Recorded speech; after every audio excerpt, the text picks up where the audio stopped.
नमस्कार बंधुरा काहिनी किचेने आपनादेरके आर एकबार स्वागत। आज आमी करछि माछेर डिमेर बड़ार तरकारी। तो तार जोन्नो कि कि लागछे चलुन देखे निई। माछेर डिम नियेछि आमी 200 ग्राम। এটা ভালো করে ধুয়ে নেওয়া হয়েছে। রুই মাছের ডিম নিয়েছি, রুই মাছ বলতে কাটাপোনা মাছ আর কি, নিয়ে ভালো করে ধুয়ে নেওয়া হয়েছে। আর লাগছে আলু নিয়েছি আমি, ডুমো ডুমো করে কেটে নিয়েছি আলুগুলো।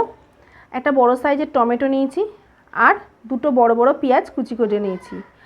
আর এই পেঁয়াজটা নিয়েছি আমি, ওই পেঁয়াজটা নিয়েছিলাম তরকারির জন্য, আর এইটা নিয়েছি আমি বড়ার জন্য, বড়াটা করার জন্য। কি কি মশলা লাগছে চলুন দেখে নিই।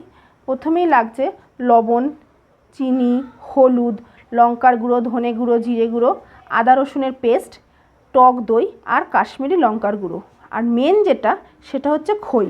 খই নিয়েছি আমি 100 গ্রামের মতন, 100 গ্রাম খই নিয়েছি। খই দিয়ে মাছের ডিমের বড়াটা করলে খেতে কিন্তু খুব সুন্দর হয়।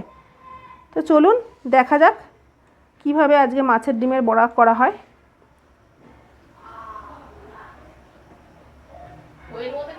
এবার মাছের ডিমটা মেখে নিতে হবে, এই জন্য মাছের ডিমটা একটা পাত্রে তুলে নেওয়া হচ্ছে।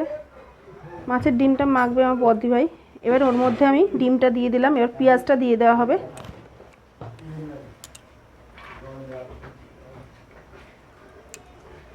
এবার পেঁয়াজটা দেওয়ার পর একে একে এর মধ্যে একটু মশলা দিতে হবে।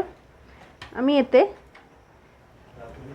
চা চামচের 1.5 চামচ মতন লবণ দিলাম, হাফ চামচ হলুদ, হাফ চামচ লঙ্কার গুঁড়ো, আর সামান্য চিনি দিলাম। আর দিয়ে দিচ্ছি এতে খইটা, সবটা দিয়ে দিলাম। এটা কিন্তু জল দিলে মাখলে হবে না, এবার এটাকে ভালো করে মাখতে হবে।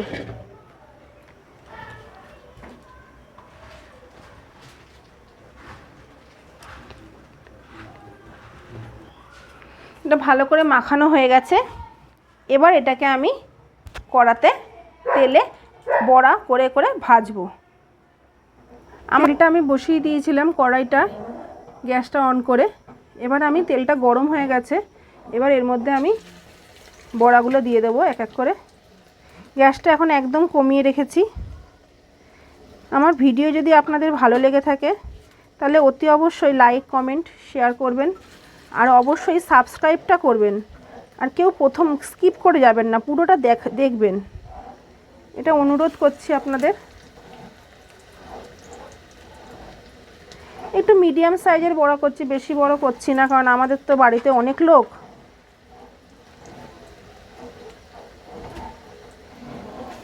আমি এইভাবে বড়াগুলো করে নেব। বড়াগুলো আমার সব ভাজা হয়ে গেছে, দেখুন কি সুন্দর ভাজা হয়েছে। প্রত্যেকটা বড়া দেখুন কত সুন্দর দেখতে লাগছে। এগুলো শুধু খেতেও খুব ভালো লাগে ডালের সাথে।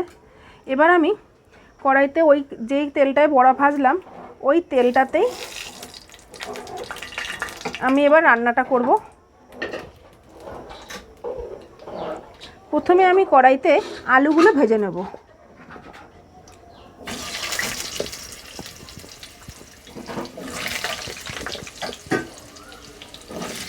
আলুটা আমি কড়াইটা দিয়ে দিয়েছি। এতে আমি সামান্য লবণ আর হলুদ চামচের একটু কম দিয়ে দিলাম, তাহলে এতে আলুর কালারটাও চলে আসবে। এবার এটা আমি ভালো করে ভেজে নেব। আলুগুলো লাল লাল করে ভাজা হয়ে গেছে একদম, দেখুন। এবার এগুলো আমি তুলে নেব। এবার আমি কড়াইতে প্রথমে টমেটোটা দিয়ে দিচ্ছি, তারপরে পেঁয়াজ কুচিটা দিয়ে দেবো,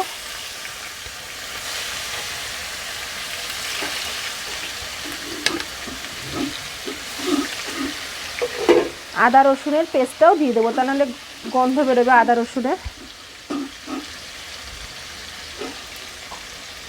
দিয়ে এটাকে এবার আমি ভালো করে কষিয়ে নেব।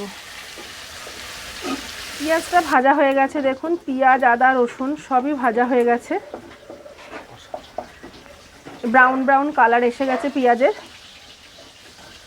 একটা সুন্দর গন্ধও আসছে। এবার আমি টক দইটা একটা জায়গায় ফেটিয়ে নিয়েছি ভালো করে। তার মধ্যে আমি 2 চামচ হলুদ গুঁড়ো, 1.5 চামচ লঙ্কার গুঁড়ো, 1.5 চামচ ধনে গুঁড়ো আর 1.5 চামচ জিরে গুঁড়ো দিয়ে ভালো করে মিশিয়ে আমি মশলাটা এতে দিয়ে দিলাম।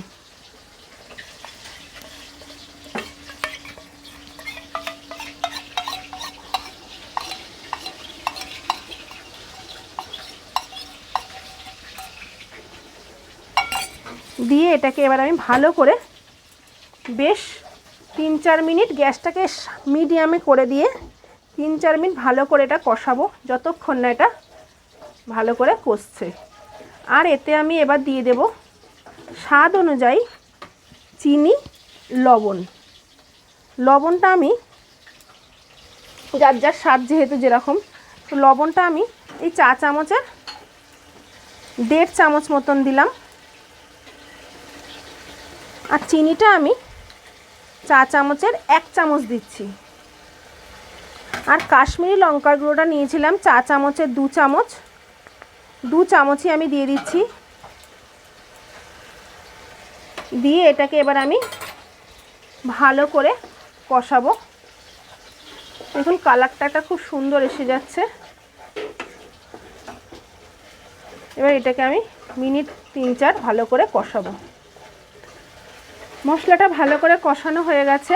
এবার এর মধ্যে আমি ভেজে রাখা আলুগুলো সব দিয়ে দেবো।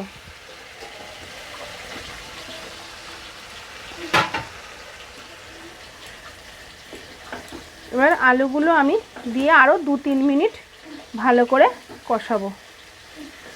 এটা আলুটা দিয়ে ভালো করে এটা কষানো হয়ে গেছে, দেখুন তেল ছেড়ে দিয়েছে। এবার এতে আমি জল দিয়ে দেবো। যে পাত্রটাতে মশলাটা টক দইটা গুলেছিলাম আর কি, সেই পাত্রটা ভালো করে ধুয়ে জলটা দিয়ে দেবো। তবে ওইটুকু জল দিলে তো আর হবে না, আমাকে আরেকটু জল দিতে হবে।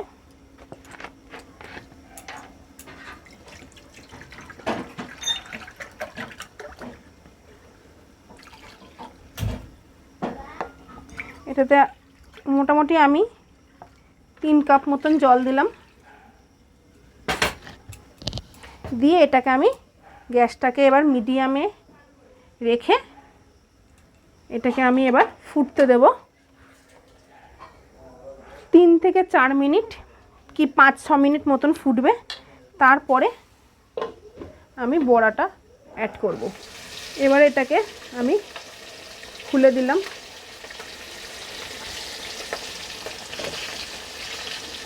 দেখুন কালারটা কত সুন্দর এসেছে। এবার আমি গ্যাসটাকে বন্ধ করে দেবো। দিয়ে একটা পাত্রের মধ্যে ঝোলটাকে ঢেলে নেব। আলুটাকে ঝোলটাকে নিয়ে বড়াগুলোকে ওপর থেকে দিয়ে দেবো, কারণ খই দিয়ে করেছি তো, তা নাহলে যদি এটা দিয়ে ফোটাই তাহলে খইগুলো ভেঙে যেতে পারে বড়াটা। সেই জন্য আমি এবার গ্যাসটাকে বন্ধ করে দেবো। এবার আমি বড়াগুলো এই ওপর থেকে দিয়ে দিচ্ছি। আমার রান্না যদি আপনাদের ভালো লেগে থাকে তাহলে অবশ্যই আমার পাশে থাকবেন এইভাবে। আজ এই পর্যন্তই। নমস্কার।